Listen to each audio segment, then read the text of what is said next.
मेरी प्यारी बेटी नेहा। हमारी दो संतानों में बड़ी बेटी नेहा और छोटी अनुजा।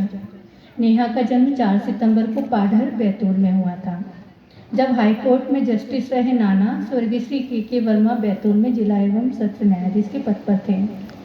बचपन के प्रारंभिक वर्ष नाना और दादा स्वर्गीय डॉक्टर SP श्रीवास्तव मुल्ताई की छत्र छाया में बीत गए।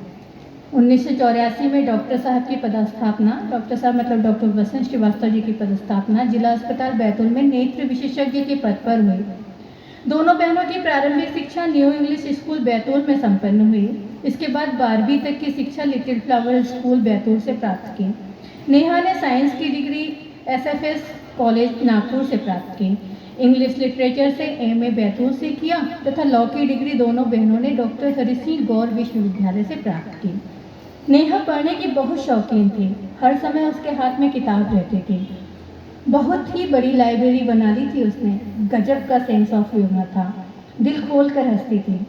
परिवार से प्रेम करने वाली, परिवार को साथ लेकर चलने वाली शख्सियत थी हमारी नेहा। दया प्रेम कूट कूट कर भरे हुए थे उसमें।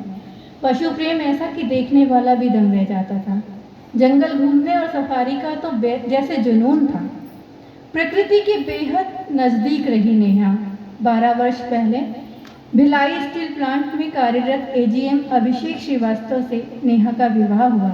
प्यारी सी बेटी आरिका है जो वर्तमान में DPS भिलाई में पढ़ रही है।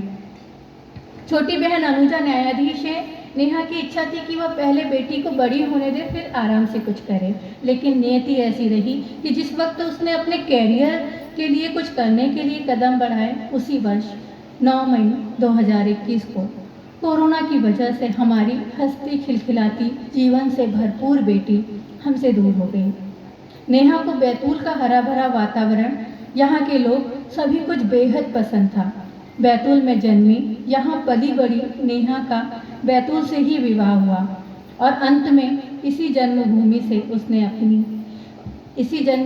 उसने अपना अंतिम सफ़र किया। सही अर्थों में वह बैतूल की बेटी थी। ये जो बातें मैंने आपसे कही है ना, वह एक माँ के दिल की आवाज़ है। 9 मई 2021 के बाद शायद ही श्रीवास्तव दंपति का कोई ऐसा लम्हा होगा जो नेहा दीदी को याद किए बिना बीता होगा। कलेजे के टुकड़े के आंखों से दूर होने का दर्द हम सभी ने आपकी हरदम नम आंखों में देखा है। रात भर जागती आंखों की तलाश का अंदाज़ा है हमें। हर वक्त के साथ चलना पड़ता है। मुझे याद है जब वर्ष 2021 में मणिकर्णिका सम्मान नेहा दीदी को समर्पित करने का आग्रह मैंने किया तो आप दोनों सहर्ष तैयार हो गए थे। दरअसल यह बैतूल की मिट्टी का स्वभाव है जो एक दूसरे को जोड़ता है। आप भी इस बात से इत्तेफाक रखते होंगे कि ये एक दूसरे की पीड़ा को समझता है। जब हम अपने से बिछड़ गए व्यक्ति को रोकर याद करते हैं तो वह जहाँ भी होगा यकीनन तकलीफ में होगा। मैं आपसे हमेशा निर्जा दीदी यही गुजारिश करूँगी कि अब इन आंसुओं की नमी को कम कीजिए, क्योंकि हर व्यक्ति को कभी ना कभी जाना है। काश कोई डाकिया खुदा का भी होता जो विदा हो गए इस दुनिया से, उनका पैगाम लाता।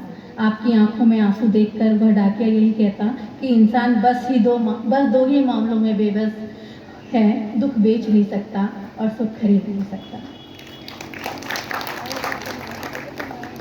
मुझे आज हमारी नन्ही मणिकर्णिका आरिका की वह बातें याद आ गई जो उसने अपनी माँ के लिए बड़ी बेबाकी से और जिंदा दिली से कही थी। आरिका के उन शब्दों के यहाँ बैठे कई लोग साक्षी भी होंगे जब उसने कहा था कि कौन कहता है कि मेरी माँ मेरे पास नहीं है।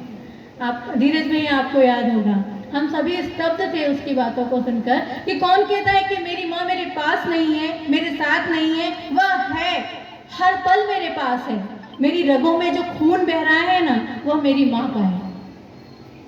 एक 9 साल की बेटी के ये जो शब्द थे वह मेरी हर सांस में है, मेरे खून की एक एक बूंद में है।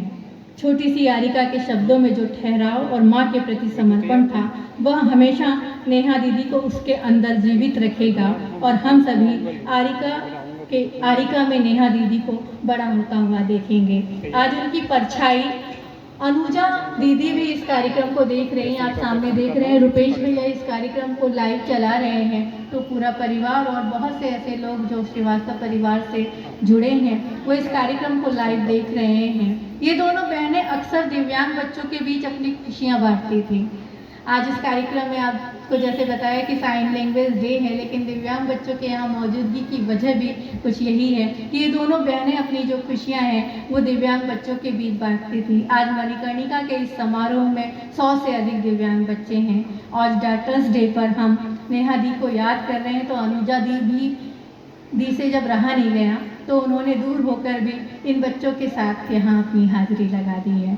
अनुजा दी ने सभी बच्चों के लिए एक छोटी सी एक गिफ्ट दी है जो हम कार्यक्रम के दौरान उनको भेंट करेंगे। बातें बहुत सी है करने के लिए पर वक्त की बंदिशें हैं, आप सभी जानते हैं, इसलिए चलिए आगे बढ़ते हैं और मैं अब आमंत्रित करती हूँ हमारे बीच में